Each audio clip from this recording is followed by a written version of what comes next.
find different examples of figurative language. I used Katy Perry and Taylor Swift, and they got such a kick out of it, and they loved it, and it was just one way to differentiate to get to those orange students that I had in my resource room. So that's how you do it for content. Mix it up, make it different, and make sure you're getting all your colors and all your learning profiles in your classroom. So now we're going on to the process, and this is how they process the information, and once again, switch it up. I like to do colors, and like I said, gold, blue, orange, and green, and make sure that every learning profile and color is being met. So you could do this in group works, you could do this in lectures, hands-on things for the oranges, maybe working independently for the golds, group work for the blues, modeling and making something for the greens.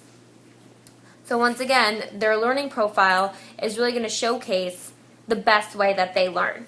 And finally is going to be their product. And their product, of course, is to show you and demonstrate to you what they took out of the lesson or the unit and what they actually learned.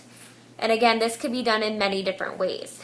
They can create for you, your standard essay if they wanted to, or they could do a PowerPoint, a Prezi, they could do a poster, an oral presentation.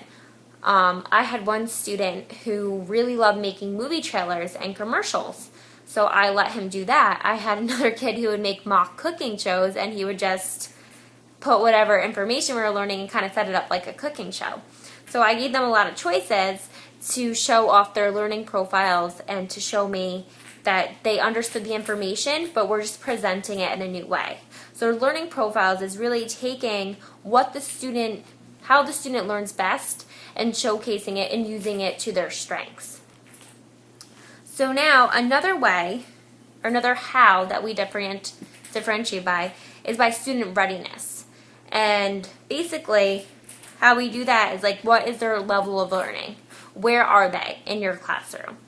So again, doing this by content, you can make different levels text. In my classroom, we use Teachers College Reading and Writing Workshop, which works great for us because I could have the model book and then they could go into their level text, and everyone's at a different level, and they could still grasp the same content that I'm teaching,